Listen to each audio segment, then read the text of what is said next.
Rocky Port.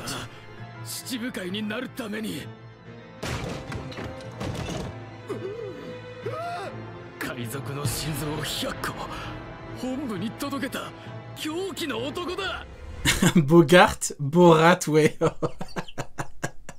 C'est pas Bogart, c'est Borat. Attendez. Par contre, quand Garp sera dans la ruche, sera sur place, on verra je vais dire Borat maintenant. On verra Bogart. C'est comme Rob Lucci. Rob Lucci, s'il avait fait une masterclass, ça n'aurait pas été Flop Gucci, mais Flo Gucci. Là, ou Rob Lucci. Là, on verra Bogart. Si Bogart combat bien Shiryu et tout, ce sera Bogart. S'il se fait foudroyer, Borat. Je suis désolé, hein. Je l'appellerai Bogart, je l'appellerai Borat jusqu'au bout. Je suis désolé, vous pouvez pleurer, je n'ai rien à foutre.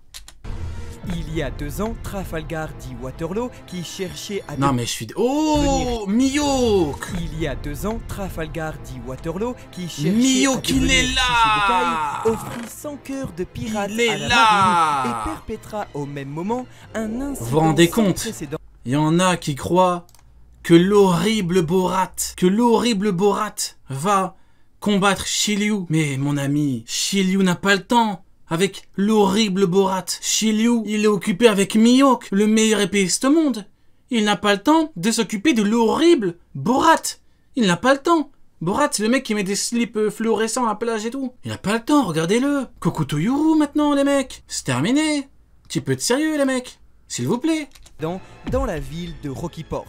Pour sauver la population en danger, le capitaine Kobe se rendit sur place, ce qui permit étrangement à Marshal Ditich d'attaquer Oshoku, ancien membre des Rocks sur l'île de la Ruche, devenant ainsi le nouveau maître des lieux. Bah oui, exactement. Shiryu n'a pas le temps. Shiryu, il s'occupe du caviar. Regardez, je suis désolé. Regardez. Il n'a pas le temps. Vous parlez de l'horrible Borat. Moi, je vous parle de Mihawk. Non, les gars, un petit peu de sérieux. Regardez-moi ça. Non.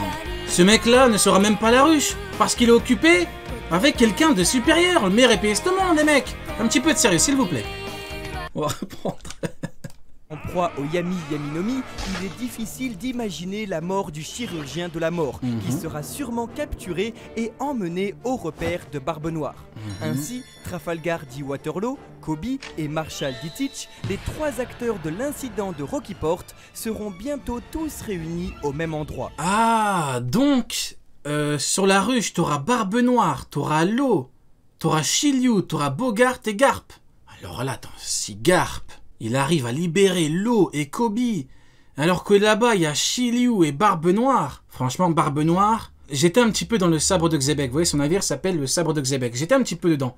Vous voyez, j'avais un pied là-bas. J'avais un pied de 48 sur le sabre de Xebec. Si tu me dis que Garp, il va là-bas, il foudroie Barbe Noire, il libère tout le monde, c'est bon. Au bout d'un moment... L'intervention de Garp sur l'île des pirates pourrait donc apporter enfin des révélations sur cet incident et permettrait à Law et Kobe de s'évader dans une véritable battle royale, chacun pour soi. 2 équipages... C'est battle royale entre l'équipage de Barbe Noire et Garp, Borat et l'horrible ours là. Pirate plus la... C'est pas une battle royale, c'est un spectacle quoi, c'est un cirque si vous voulez. Marine s'affronteraient tous ensemble. De plus, la présence de l'amiral Kuzan chez Barbe Noire, pourtant très proche de Garp dans sa jeunesse, pourrait être un outsider, véritable chaos à venir. Comme Barbe Blanche à Marineford, est-ce que Garp, symbole de l'ancienne ère, ne pourrait pas se sacrifier pour sauver la nouvelle génération? Kobe, qui à son tour porterait sa cape, celle du héros de la marine. Lui aussi, véritable Superman, ne possédant aucun fruit du démon et se battant toujours avec ses poings pour sauver la veuve et l'orphelin.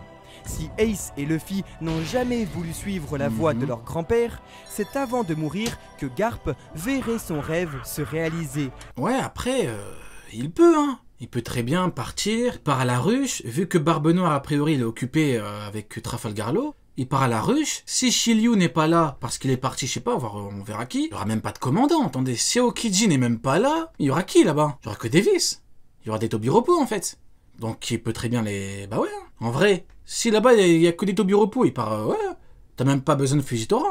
Verrait son 2e petit-fils adoptif, Kobe, devenir un fier amiral de la marine.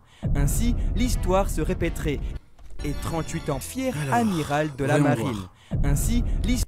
Ouais, j'aime bien le parallèle. Roger Luffy, Garp Kobe. Ouais, j'aime bien le parallèle. Garp était à Roger ce que Kobe est à Luffy. J'aime bien. Mais c'est exactement ça. Hein. Complètement cohérent. Hein. L'histoire se répéterait et 38 ans plus tard, après Goldie Roger et Monkey D. Garp, le futur roi des pirates, Monkey D. Luffy, accompagné du nouveau héros de la marine, Kobe, affronterait la volonté de Rocksteady Shebeck, Barbe Noire, au sommet de la piraterie.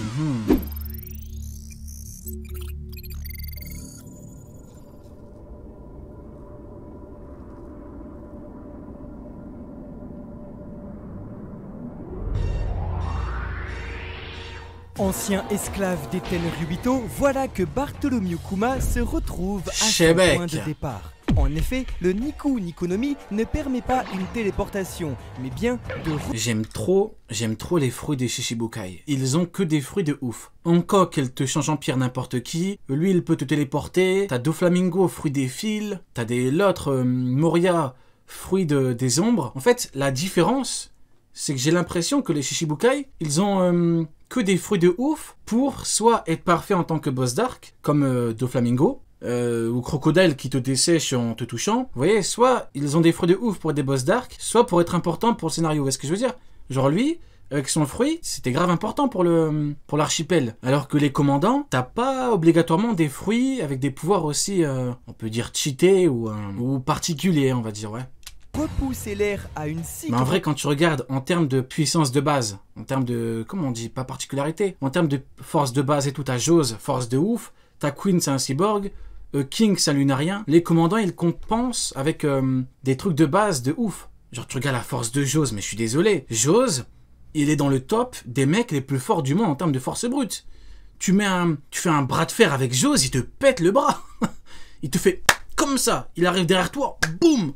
Il te met 2 claques, il te pète les oreilles. Hein. De vitesse qui donne l'impression d'une Mais là, du coup, les Shishibukai, ils ont des très bons fruits, c'est très très bon. Téléportation. Ainsi, il est fort. Il y a le haki également, effectivement, il y a le haki chez les commandants qui est comme un katakuri, haki de ouf. À parier que le tyran souhaitait uniquement rejoindre Bonnie sur Egghead Island. Mais comme que des traves nouveaux QG de l'armée révolutionnaire se trouvent dans la première partie de Grand Line, il n'a pas eu d'autre choix que de se heurter à basse altitude à Red Line, et donc plus précisément Redport, pour rentrer dans le Nouveau Monde. Un détail très intéressant de la part de l'auteur, toujours fidèle à la moindre physique de son univers, et surtout un message fort pour nous montrer que toute sa vie, le gouvernement mondial, dont l'emblème décore Redline, aura empêché le père de retrouver sa fille. Est-ce que alors... l'ancien grand corsaire n'en profiterait pas pour attaquer Marie-Joise et répéter étrangement l'incident d'il y a 200 ans où déjà un robot attaquait la terre des dieux. En effet... Attends, un petit problème là. Si Kuma il arrive à Marie-Joie pour faire une attaque comme le robot, s'il n'y a personne là-bas, c'est chaud. Hein. Il va faire un carnage maintenant, logiquement. Moi je me suis toujours demandé, mais pourquoi... Vous voyez, Fisher Tiger, quand il est monté, il n'y a pas de bon garde pour le battre. Il avait pas un niveau de ouf, Fisher Tiger. C'était pas non plus... c'est pas un king, quoi, Fisher Tiger. T'as pas de mecs qui peuvent le battre. T'as vraiment personne qui a un bon niveau. Alors ok, tu peux me dire, oui, mais... normalement, personne n'attaque. Alors ok, mais bon, quand même. C'est pas parce que normalement, personne n'attaque que tu ne dois pas prendre des précautions. Il reste possible que Kuma a déjà fini tout, bon, effectivement. Vegapunk ait réussi à transformer le tyran en cyborg pour intégrer dans son système l'ordre du robot. Kuma va rien faire, il ne peut pas tenir debout. Géant antique. Ainsi, les rôles s'inverseraient, la vengeance aurait sonné et la victime deviendrait le bourreau. Oh, et là on mange. Là, on va manger. Écoutez bien.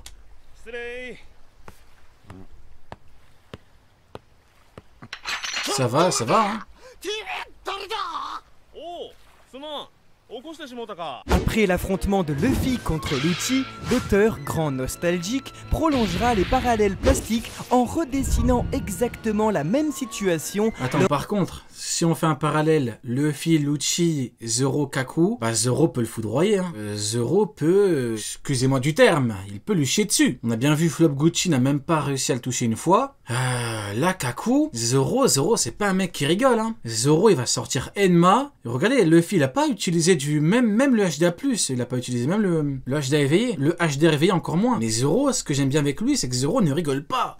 Zoro, à tous les coups, il va sortir Enma. Akidiroa, il va le couper en deux, hein. Il va pas rigoler. Hein. Lors de la première rencontre entre Roronoa Zoro et Kaku. C'était au chapitre 326, paru le 21 juin 2000. Zoro foudroie Lucci. Alors je suis désolé, mais de ce que j'ai vu dans l'œuvre, mais il le foudroie, oui, il le bat. C'est une certitude. Lucci n'a même pas réussi à toucher Luffy une seule fois. Quand tu compares un Trafalgar Law contre Barbe Noire, bon, tu peux me dire t'as des circonstances. Effectivement, Barbe Noire est venu comme un débile, mais il a des techniques de ouf, Trafalgar Law, pour pouvoir bien le blesser. Donc même s'il a réussi à le toucher grâce à quand il est venu comme un débile, on a bien vu que ces techniques lui permettent de, même Big Mom, lui faire très mal. Mais Flop Gucci, il a quoi pour faire très mal à un niveau Yonko, Flop Gucci?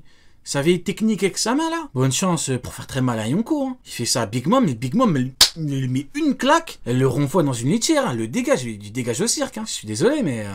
4, que l'agent du CP9... Mais Zoro, il a le HDR+.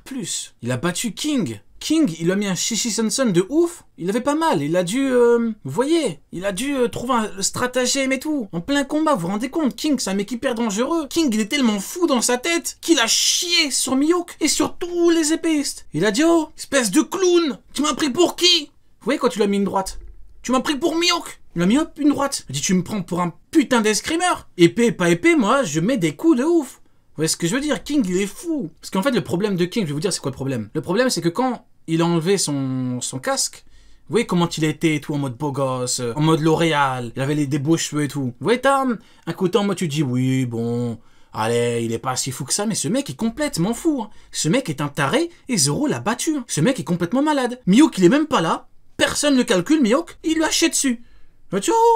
Tu me prends pour un putain d'épéiste de merde? C'est trop grave, hein, je vous jure, c'est trop grave. Hein. Réveillé des... Pourquoi je parlais de King déjà? Ouais, Kaku, le pauvre Kaku, mais Kaku là, il est devant un mec qui a battu King, quoi. Allez, on continue. Déjà le bras droit des Mugiwara sur le pont de leur navire, autrefois Mary, aujourd'hui Sunny. Une confrontation très attendue qui, l'on espère, apportera une discussion importante entre les deux épéistes. Mais si Kaku a pu atteindre le Sunny, c'est avant tout parce que la sécurité du dôme a été désactivée. Oui, je vous promets, on m'a envoyé